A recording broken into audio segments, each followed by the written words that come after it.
하나님께서 오늘 우리에게 주신 말씀은 로마서 12장 1절부터 5절까지의 말씀입니다. 로마서 12장 1절부터 5절까지의 말씀을 제가 받들어 읽겠습니다. 그러므로 형제들아, 내가 하나님의 모든 자비하심으로 너희를 권하노니 너희 몸을 하나님이 기뻐하시는 거룩한 산 제물로 드리라. 이는 너희가 드릴 영적 예배니라. 너희는 이 세대를 본받지 말고 오직 마음을 새롭게 함으로 변화를 받아 하나님의 선하시고 기뻐하시고 온전하신 뜻이 무엇인지 분별하도록 하라. 내게 주신 은혜로 말미암아 너희 각 사람에게 말하노니 마땅히 생각할 그 이상의 생각을 품지 말고 오직 하나님께서 각 사람에게 나누어 주신 믿음의 분량대로 지혜롭게 생각하라. 우리가 한 몸에 많은 지체를 가졌으나 모든 지체가 같은 기능을 가진 것이 아니니 이와 같이 우리 많은 사람이 그리스도 안에서 한 몸이 되어 서로 지체가 되었느니라. 아멘. 찬양의 제사 고맙습니다. 우리 오종욱 집사님 빈자리가 크게 느껴지지만 그래도 우리 문영재 집사님 친구 집사님께서 이렇게 정성껏 준비해 주셔서 고맙고 감사합니다. 제가 오늘 어제 저녁에 잠자기 전에 오늘 추수감사주일 찬양대에서 오 집사님 못 볼 거니까 제가 어제 잠자리 들기 전에 그렇게 기도했습니다. 하나님, 꿈에서 오 집사님 보여주세요. 그리고 제가 잠잤습니다. 봤을까요? 못 봤을까요? 꿈에서 못 봤습니다. 참 하나님도 너무하시지. 보고 싶어서 꿈에서 좀 보자 그랬는데 제가 들어보니까 우리 찬양대에서 오 집사님 천국에 계신 꿈을 몇 분이 꾸었다 그럽니다. 얼마나 고맙고 감사한지 고인의 유지가 또 신앙의 유지가 열심히 또 찬양대 섬기는 것이 남은 우리들의 몫이지 않겠습니까? 우리 오 집사님 묘비에 우리 이경 집사님 그렇게 쓰셨다 그럽니다. 집사라고 쓰지 않고 지휘자 오정욱. 제가 그래서 저보고 목사님 집사라고 안 써도 됐습니까? 그러길래 잘 쓰셨습니다. 집사는 대학교 있을 때나 집사지 평생 지휘하고 사셨으니까. 돌아가시기 전까지 비몽사몽간에도 지휘를 하셨다 그럽니다.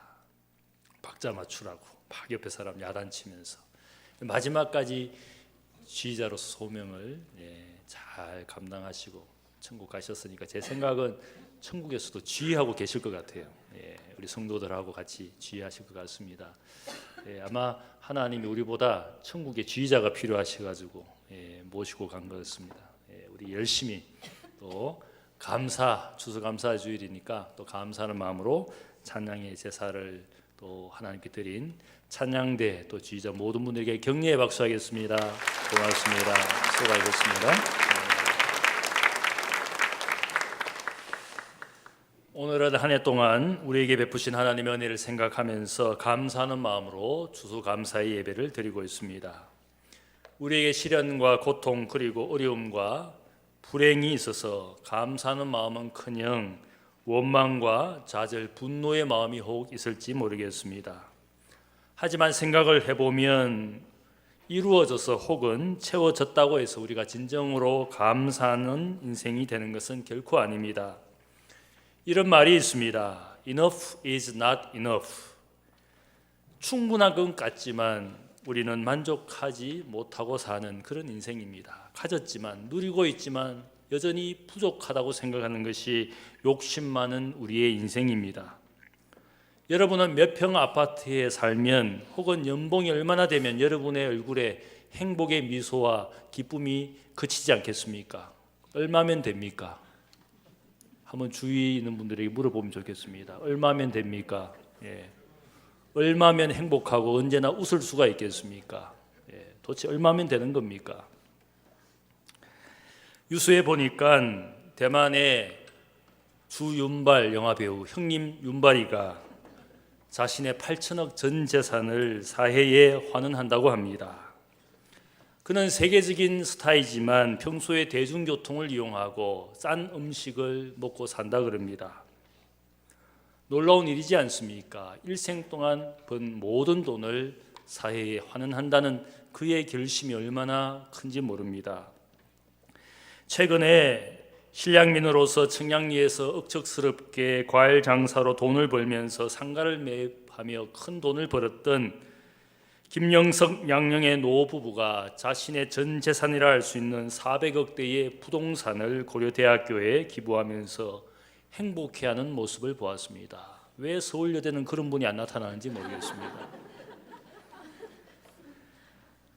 이 노부부의 모습에 고려대 학생들이 큰 감동과 도전을 받았다는 댓글을 제가 읽어보았습니다. 인생의 행복이나 만족은 결코 가지는 것에, 혹 높아지는 것에 결코 있지 않습니다. 인생의 행복은 제가 생각할 때 감사하는 마음으로부터 인생의 행복이 만들어집니다. 이 감사하는 삶을 다르게 표현한다면 예배하는 삶이라고 말할 수가 있습니다. 누가복음 16장에 예수님께 10명의 나병 환자가 찾아왔습니다. 예수님 앞에서 자신들을 불쌍히 여겨달라고, 자신의 나병을 고쳐달라고 주님께 구합니다. 예수님은 그들을 불쌍히 여겨주시고 제사장에게 가서 몸을 보이라 그렇게 명령했을 때 10명의 나병 환자는 주님의 말씀에 순종하고 자신들의 나병 환자인 것을, 그리고 자신이 나았으면 제사장에게 확인하는 그 율법의 말씀을 따라서 제사장에게로 가게 됩니다. 가는 도중에 자신의 나병이 나은 것을 10명의 나병 환자가 알게 됩니다. 그 중에 한 사람, 사마리아 사람이 예수님께로 돌아와서 예수님의 발 앞에 엎드리고 예수님께 감사합니다. 이 사마리아 사람의 모습을 보면서 예수님께서 이 사람은 하나님께 영광을 돌리러 온 사람이라고, 감사하는 사람이라고 그를 칭찬합니다. 그러나 나머지 9명의 사람은 어디로 갔냐고 묻게 됩니다. 여기서 말씀하는 것은 병을 낫기를 구하는 믿음도 귀한 것이지만 하나님 그리고 주님이 칭찬하시는 그런 믿음은 감사하는 믿음을 가진 사람을 칭찬하고 있습니다. 예배는, 주님의 발 앞에 엎드리는 그 예배의 삶은 감사하는 삶으로부터 시작됩니다. 왜 우리가 예배하는 삶을 중요하게 여겨야 됩니까? 예배는 곧 감사하는 마음에서 시작되는 겁니다. 예배를 경시하고 예배를 소홀히 여긴다는 그것은 그의 삶에 하나님의 은혜에 대한 감사를 잃어버리고 살기 때문입니다. 그래서 우리는 왜 예배가 중요한 것이냐? 그것은 내가 감사하는 마음을 가지고 사느냐? 한 주 1시간 예배 드리는 그 순간에 나는 진짜 하나님의 은혜에 감사하기 때문에 이 자리를 찾아오는 그 감사 때문에 우리가 이 자리에 오는 것입니다. 우리가 무엇을 하나님께 감사해야 되는 겁니까? 어떻게 하나님을 예배해야 됩니까? 첫 번째는 하나님의 자비하심에 감사하는 제사를 드려야 됩니다. 오늘 본문 12장 1절을 보면 바울이 말하기를 하나님의 모든 자비하심으로 너희를 권하노니, 이렇게 자신의 권면이 어디에 기인하고 있음을 말합니다. 명령하는 것도 아니고 협박하는 것도 아닙니다. 자신의 권면은 하나님의 모든 자비하심에 내가 근거해서 너희를 권한다, 이렇게 말합니다. 하나님의 모든 자비하심이라는 이 말이 간단한 말이 아닙니다. 바울이 로마서 11장까지 중요한 진리를 많이 이야기했습니다. 그 진리를 이야기할 때 거기에는 로마교회 교인들을 향한 그런 메시지인데, 이 로마교회 교인들은 갈등이 있었습니다. 한쪽은 유대인 크리스찬들이었고 한쪽은 이방인 크리스찬들이었습니다. 서로에 대한 불신이 있었습니다. 유대인들은 이방인을 근본적으로 멸시하는 마음이 있었습니다. 자신들은 선택받은, 원래 하나님의 약속을 받은 특별한 민족이라고 이방인들에 대한 우월감을 가지고 있었습니다. 또 이방인 크리스찬들은 유대인을 근본적으로 복음을 거부한, 예수님을 십자가에 못 박아 죽인 민족이라고, 그들에게 주신 하나님의 복과 은혜가 이제는 우리 이방인들에게 온 것이라고 그렇게 또 유대인들을 불신하고 있었습니다. 이 두 그룹을 향하여 사도 바울이 로마서 11장까지 한 중요한 그의 말의 핵심이 있습니다. 우리 모두가 하나님 앞에 불순종하는 죄인이었을 뿐이다. 우리 모두가 하나님의 자비와 긍휼 가운데 구원받은 백성일 뿐이다. 하나님의 자비와 긍휼 가운데 우리는 구원받은 백성이라고, 어떤 사람도 어떤 인종도 예외 없이 소외되는 것 없이 우리 모두가 하나님 앞에 그 은혜와 긍휼을 받은 인생이라고 하나님의 자비를, 하나님의 긍휼을 강조했습니다. 한 사람도 빠짐없이 하나님의 모든 자비하심 가운데 우리가 하나님의 자녀가 되었다는 겁니다. 마태복음 20장을 보면 예수님께서 한 가지 천국 비유를 말씀합니다. 말씀하시기를 천국은 마치 품꾼을 얻어서 포도원에 들여보내려고 이른 아침에 집을 나간 집주인과 같다. 그 비유의 내용은 이렇습니다. 포도원 주인이 자신의 포도원에서 일할 품꾼을 얻기 위해서 아침 일찍 인력 시장에 나갑니다. 거기서 백수처럼 놀고 있는 많은 사람들을 보게 됩니다. 그 중에 주인은 자신이 선택해서 그 몇 사람을 자신의 포도원에서 일할 품꾼으로 선택합니다. 아침 9시에 품꾼 몇 사람을 선택하고 또 3시간 뒤에 정오에 몇 사람을 택하고 또 3시에 나가서 몇 사람을 선택하고 또 저녁 5시에 나가서 또 몇 사람을 선택해서 포도원에서 일하게 합니다. 그리고 저녁 6시가 되면 일을 마치게 하고 그들에게 일당을 다 주었습니다. 원래 주인이 품꾼을 고용할 때 약속한 일당은 한 데나리온이었습니다. 일을 마치고 각자에게 한 데나리온씩 다 주게 되었을 때 갑자기 아침에 일찍부터 품꾼이 되어서 일한 사람들이 주인에게 항변합니다. 자신들은 더 아침 일찍 나와서 더 많은 수고를 했는데 왜 저 사람들과 똑같은 일당을 받는 것입니까? 주인에게 항변했습니다. 그때 주인이 대답합니다. 친구여, 내가 너에게 잘못한 것이 없노라. 너가 나와 한 데나리온의 약속을 하지 아니하였느냐? 너의 것이나 가지고 가라. 나중 온 이 사람에게 너와 같이 주는 것은 나의 뜻이니라. 내 것을 가지고 나의 뜻대로 할 것이 아니냐? 내가 선함으로 너가 악하게 보는 것이냐? 이 비유의 말씀에 그 교훈이 있습니다. 주인은 품꾼을 선택하여 그들로 일하게 해 주었습니다. 주인이 약속한 대로 한 데나리온의 일당을 분명히 주었습니다. 만일 주인이 선택해 주지 않았다면 그들은 아무것도 얻을 수 없는 무일푼 인생이었을 겁니다. 약속한 것을 받고도 이 사람들은 다른 사람들이 어떻게 받느냐, 얼마를 받느냐를 보고 갑자기 분노합니다. 항의합니다. 내가 더 받아야 되는 것이고 다른 일은 적게 받든지 받지 않아야 된다고 스스로 판단을 하고는 주인의 자비와 긍휼에 대해서 항변합니다. 이 사람의 문제가 무엇입니까? 나에게 베풀어 주신 주인의 자비와 긍휼을 감사하지 않는 인생이 된 겁니다. 다른 사람을 보고, 다른 사람이 누리는 것을 보고, 다른 사람이 얻게 된 것을 보고 나도 저 사람들보다는 더 많이 받아야 될 당연한 인생이라고 생각하면서 주인의 자비와 긍휼에 대하여 전혀 감사하는 마음이 없습니다. 우리가 그렇지 않습니까? 어느 순간부터 하나님이 내게 주신 은혜를 잊어버리고 누군가가 나보다 더 많이 받는 것에 대해서, 더 많이 누리게 되는 것에 대해서 분노와 정오심을 가지고 살아가는 우리 사회가 그런 이념을 만들어서 사람들에게 분노와 정오심을 일으키고 있습니다. 열심히 일해서 수고한 것에 만족하지 않습니다. 남이 가지고 있는 것에 대하여 갑자기 정오심과 분노심을 일으키도록 그렇게 세상을 몰아가는 사람들이 있습니다. 내가 받은 것, 내가 누리는 것에 대해서 감사하지 않는 그런 인생, 정오심과 분노를 만들었습니다.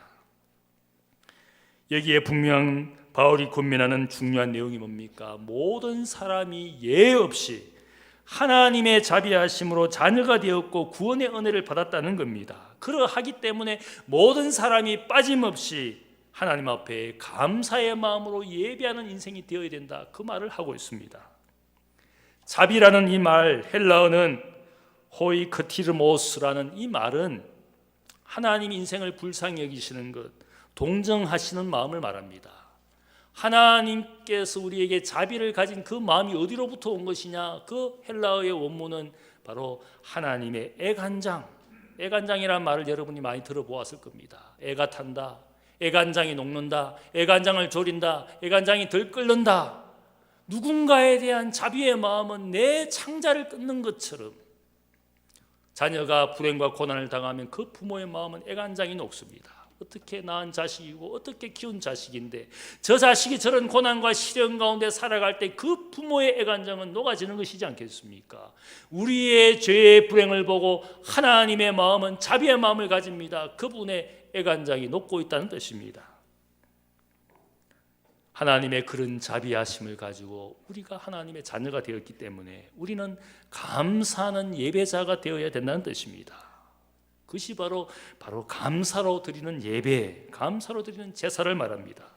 두 번째로 우리는 하나님께 산 제물이 되는 순종의 제사를 드려야 합니다. 바울은 원래 바리새파에 속한 율법 승생이었습니다. 그는 성전과 율법을 혹은 제사 제도를 중요하게 생각하는 유대 교인이었습니다. 물론 사두개파나 제사장에 속한 사람들은 더욱더 성전과 제사 제도를 중요하게 생각했습니다. 아직 성전과 제사 제도가 남아있는 시대였지만 바울은 그리스도인들에게 권면합니다. 바로 우리는 하나님의 성령을 모신 성전이다. 고린도전서 3장 16절을 보면 너희는 하나님의 성령이 거처하시는 하나님의 성전된 몸이라고 그렇게 말하고 있습니다. 또한 로마서 본문을 보면 우리의 몸으로 하나님 앞에 하나님의 기쁨이 되는 거룩한 산 제물이 되라. 짐승의 제물이 아니라 우리 자신이, 우리의 존재가 하나님 앞에 산 제물, living sacrifice, 산 제물이 되라고. 이 뜻은 여러 가지 의미가 있을 겁니다. 원래 제물이라는 것은 완전히 죽이고 나서 하나님 앞에 바치는 것이 바로 짐승의 제물입니다.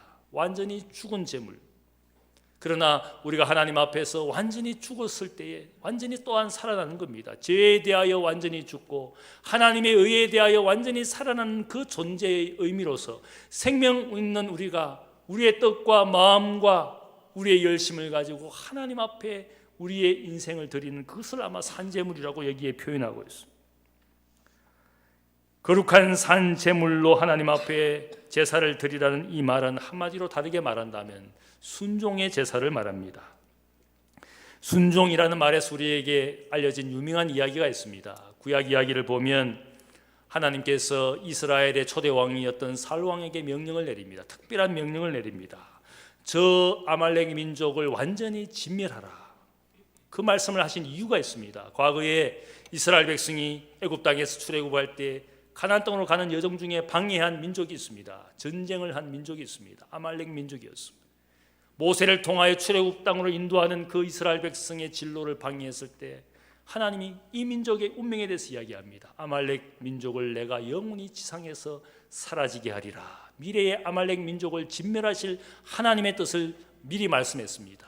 그 말씀의 뜻대로 이 사울 왕에게 저 아말렉 민족을 완전히 세상에서 진멸시키는 하나님의 명령을 내렸습니다. 그런데 사울은 아말렉과 전쟁을 하고 드디어 이겼습니다. 전쟁에 승리했습니다.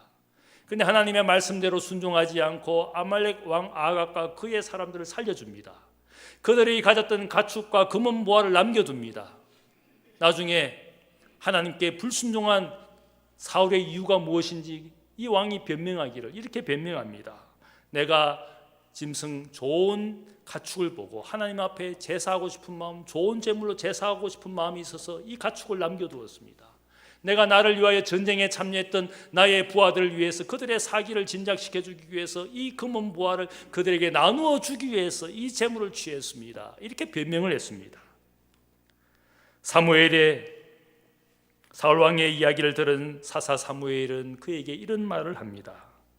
사무엘상 15장을 보면 여호와께서 번제와 다른 제사를 그의 목소리를 청종하는 것을 좋아하심같이 좋아하시겠나이까. 순종이 제사보다 낫고 듣는 것이 수양의 기름보다 나으니 이는 거역하는 것은 불순종하는 것은 점치는 죄와 같고 완고하고 교만한 것은 사신 우상에게 절하는 죄와 같음이라. 여기에 유명한 말을 그에게 교훈으로 전합니다. 순종이 제사보다 낫고 하나님의 말씀을 듣는 것이 수양의 기름 제사보다 나은 것이다.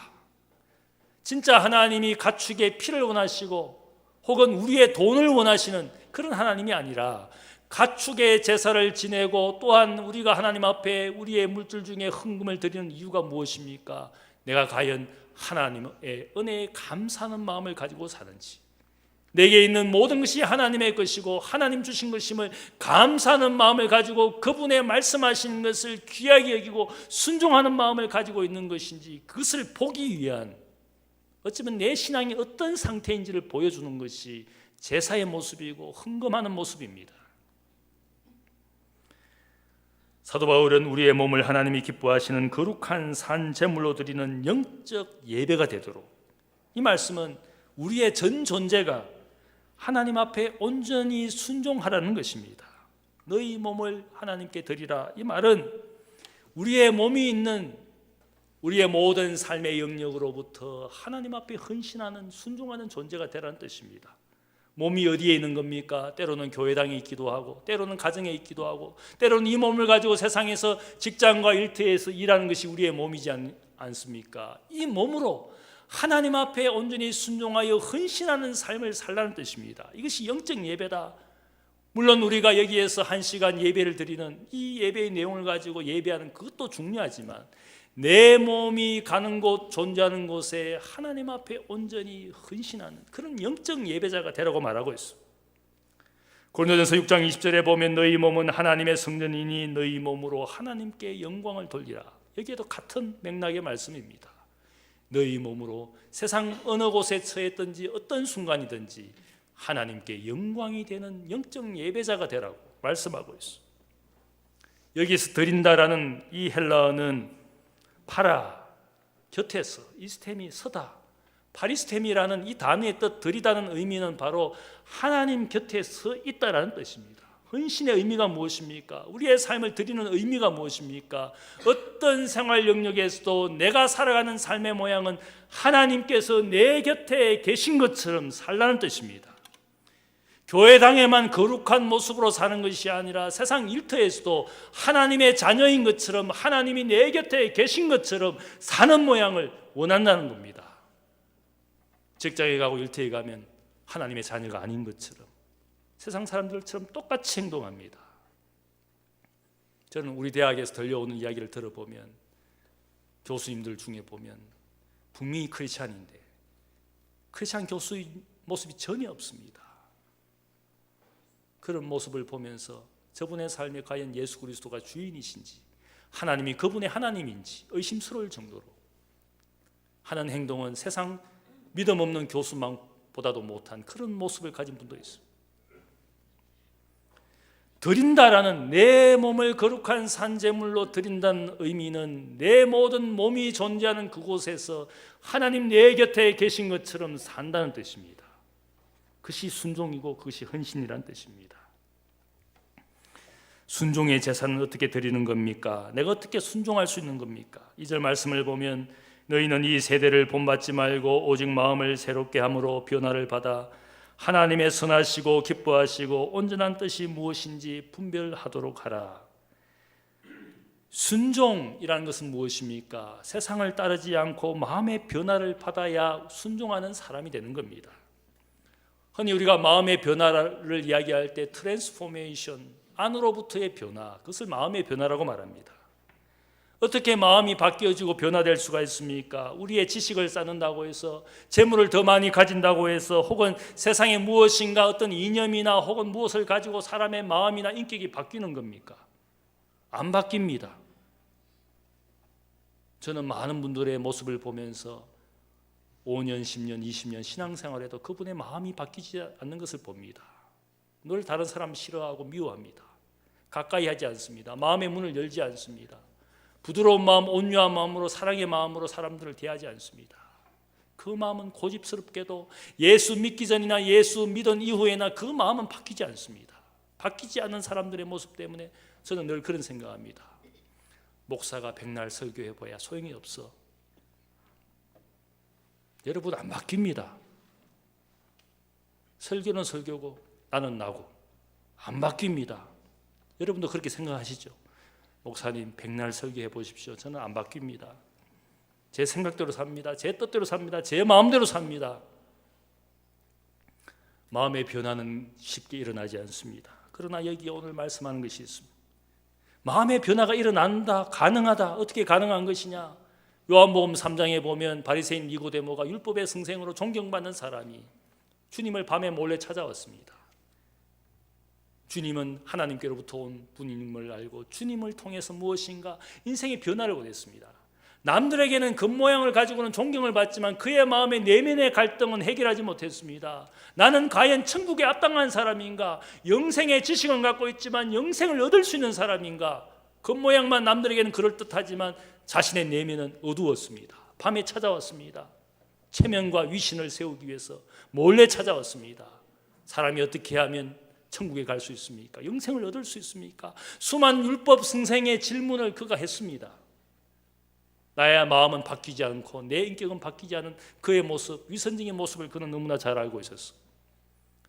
그때 니고데모를 향하여 주신 주님의 말씀이 뭡니까? 사람이 물과 성령으로 거듭나지 아니하면 하나님 나라를 볼 수 없느니라. 물과 성령으로, 말씀과 하나님의 영으로 새롭게 태어날 때 마음의 변화가 일어납니다. 삶의 변화가 일어납니다. 이 말씀은 성령이 인생을 바꾸는 겁니다. 위로부터 오신 성령이 우리의 마음과 인격 안으로 들어오면 바뀌어지는 겁니다. 왜 바뀌는 줄 아십니까? 하나님의 뜻을 아는 분은 하나님의 영이 알고 있습니다. 하나님의 영이 내 삶 속에 올 때 하나님의 뜻을 쫓게 되어 있습니다. 진리의 영이 내 속에 들어오면 나의 마음으로부터 진리를 사모하고 사랑하고 거기에 순종하고자 하는 역사가 일어납니다. 저는 그래서 성령의 역사를 강조합니다. 무슨 신비체험, 무슨 기적을 일으키기 위해서 제가 성령의 역사를 구하는 것이 아닙니다. 내 마음이 바뀌기 위해서, 내 삶이 바뀌기 위해서 성령의 역사가 필요합니다. 우리의 기도 생활, 말씀 생활, 세상에서 일하는 그 삶 속에 성령이 내 속에 있어서 진리와 선한 것을 쫓게 되도록, 무엇이 하나님이 이 땅에서 나에게 원하시는 삶이 그 진리와 뜻이 무엇인지를 이 성령이 나를 인도하는 겁니다. 위에 오신 성령을 우리의 마음 안으로 모셔야 됩니다. 우리의 마음과 인격 안으로 성령이 오셔서 내 삶의 내적인 변화를 일으키도록, 그래서 우리가 성령의 역사를 구하는 겁니다. 내 속에 오신 이 성령이 내적 변화를 일으키고 내적인 변화는 밖으로 표출됩니다. 이것을 inside out transformation, 안으로부터 변화가 일어나고 안으로부터 변화가 밖으로 드러난다는 뜻입니다. 만일 내 속에 변화가 밖으로 드러나지 않는 사람은 아직 성령의 경험이 없는 사람입니다. 성령은 내 속에 역사하면 바뀌어지게 만들어줍니다. 여러분이 누군가에게 안을 보여달라고 말할 때, 가진 패를 보여달라고 말할 때 흔히 속된 표현이 있습니다. 까라 할 때 까라고 말하지 않습니까? 옆 사람에게 한번 말할까요? 속에 있는 거 좀 보여달라고. 도대체 여러분의 마음이 어떤지 한번 까 보여달라고. 좋게 말할 때 까라고 한번 말해보십시오. 왜 안 깝니까? 제가 대학교에 부임할 때 꿈을 꾸었다 그랬습니다. 부임한 지 얼마 되지 않았는데 꿈을 꾸었습니다. 제가 목욕탕에 탕 안에 들어앉아 있었습니다. 목욕탕 들어가면 탕 안에 들어가려면 옷을 다 벗어야 돼요. 저는 옷을 벗고 남들이 하는 대로 옷을 다 벗고 목욕탕에 들어갔습니다. 그 목욕탕 안에 우리 대학교 교인들이 거기 쭉 들어가 있었습니다. 나중에 보니까 다 옷 입고 들어앉아 있습니다. 제가 그 꿈을 꾸고 나서 대학교의 교인들이 안 까고 있구나. 하나님이 주신 메시지였어. 전부 다 모래알입니다. 속을 안 깝니다. 모래알처럼 섞이지 않습니다. 자기 개성대로 살아갑니다. 자기 뜻대로 살아갑니다. 더 이상 공동체도 아니고 교회도 아니고 가족도 아닙니다. 안식년 끝나고 예배를 이제 인도하는 그 전날 또 꿈을 꾸었습니다. 꿈을 꾸었는데 제가 예배당, 대학교회당에서 예배를 드립니다. 여러분처럼 이렇게 앉아서 예배를 드리는데 주위를 보니까 저는 옷을 벗고 앉았는데 다 옷 입고 앉아 있습니다. 여전히 안 까고 있습니다. 하나님의 주신 메시지지 않겠습니까? 안으로부터의 변화는 우리의 삶을 투명하게 만듭니다.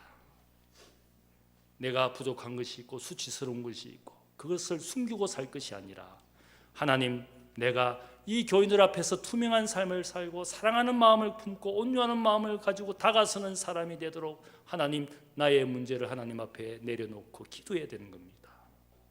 평생 그것 가지고 있으면 믿음의 진보도 성장도 없습니다. 늘 똑같은 모양으로 살다가 하나님 앞에 부끄럽게 서게 되는 겁니다. 거룩한 산 제물이 되라. 이 말씀의 의미는 우리가 하나님 앞에 성령의 역사에 온전히 순종해서 마음으로부터 변화가 일어나서 하나님의 기뻐하시고 온전한 뜻을 쫓는 순종의 제사를 드리도록, 내가 마음의 변화를 받지 않고는 절대로 순종하지 않습니다. 순종의 역사를 우리의 삶에 가져오기 위해서는 성령의 역사가 필요합니다. 그때 진정한 예배가 되는 겁니다. 세 번째로 우리가 하나님 앞에 드리는 제사는 나누고 섬기는 제사를 드려야 됩니다.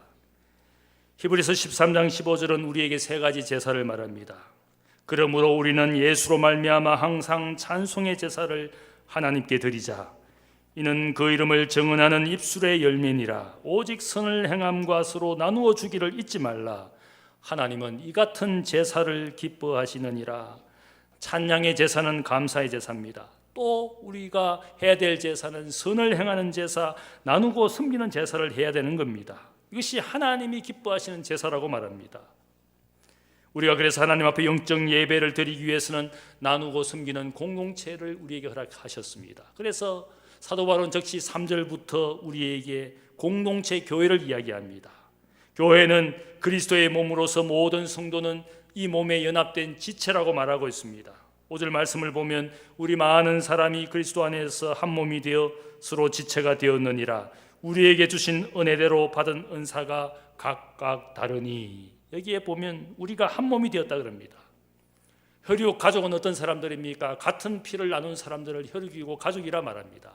마찬가지로 성도들은 그리스도의 피를 나눈 사람들입니다. 우리를 위하여 예수 그리스도가 가장 보배로운 피를 흘려주셨기 때문에 이 피를 먹고 마시는 자가 되었습니다. 그 말은 우리가 가족이 되었다는 말입니다. 그리스도의 피를 나눈 공동체가 되었다는 말씀입니다.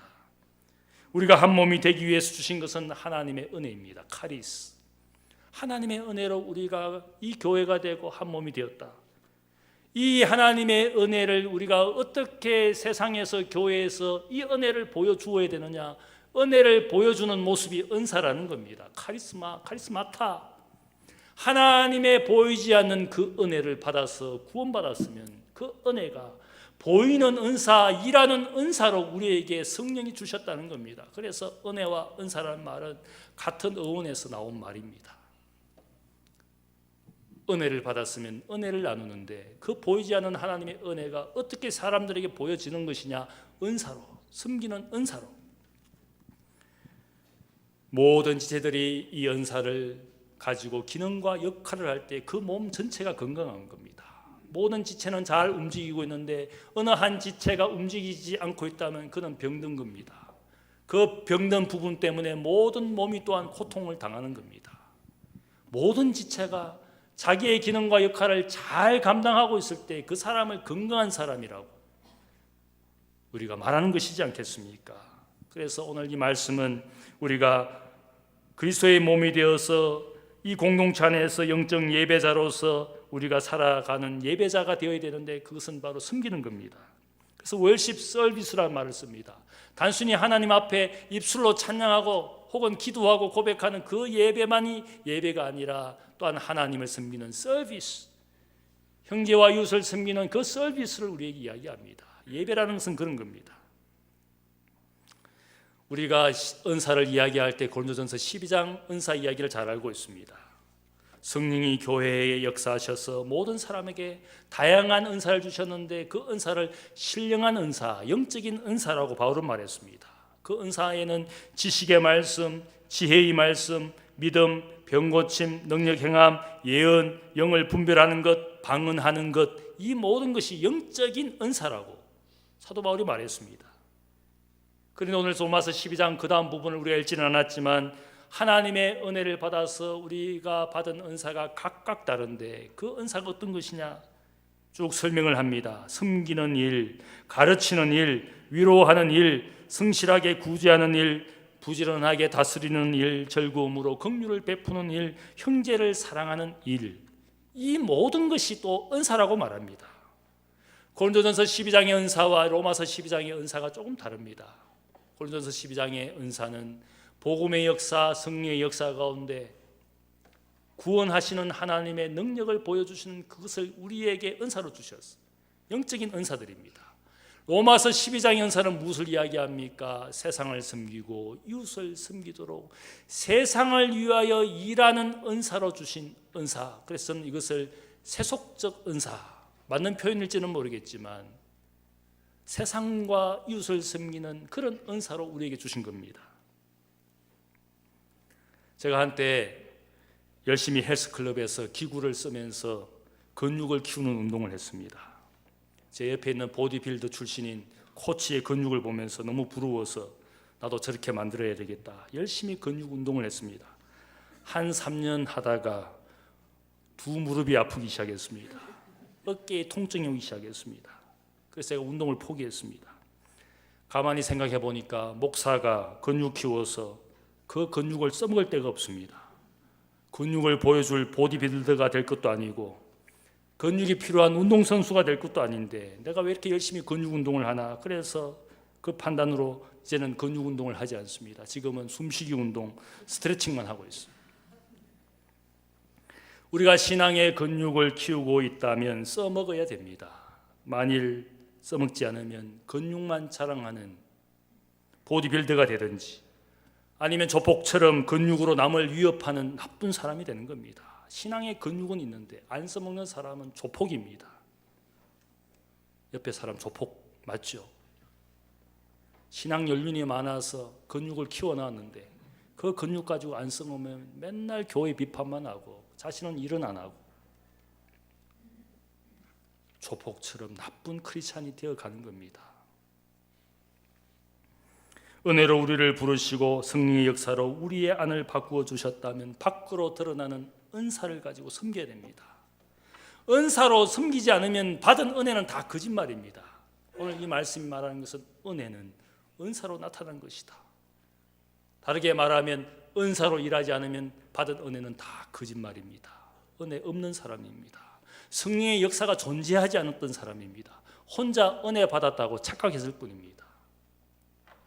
은혜는 은사로, 보이지 않는 하나님의 은혜는 보이는 은사로 성도를 섬기고 세상을 섬기게 되어 있습니다. 하나님의 선하시고 기뻐하시고 온전한 뜻이 바로 그것입니다.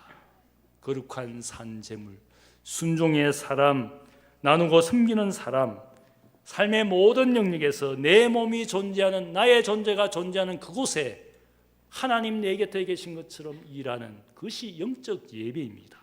예배는 교회당에서만 드리는 예배를 예배라고 말하지 않습니다. 하나님 곁에 사는 우리의 모든 삶을 예배라고 말하는 겁니다. Thanksgiving, 감사한다라는 이 말은 다르게 말하면 Thanks living입니다. 감사한다는 말은 감사로 산다는 말입니다. 감사하는 사람은 예배하는 사람이고 감사하는 삶을 세상을 섬기고 이웃을 섬기는 삶으로 만들어지는 겁니다. 성령이 역사하시는 여러분 되시기를 주님의 이름으로 축복합니다. 여러분의 삶이 바뀌고 안이 바뀌고 그래서 하나님 앞에 기쁨이 되는 여러분의 존재가 되시기를 주님의 이름으로 축복합니다. 사랑의 아버지 하나님 감사합니다. 감사로 사는 사람이 되기를 원합니다. 감사로 순종하고 감사로 헌신하고 감사로 이웃과 성도를 잘 섬겨서 내 곁에 하나님 계신 것을 세상에 보여주는 영적 예배자가 되게 하여 주옵소서. 감사하며 예수님의 이름으로 기도하옵나이다. 아멘.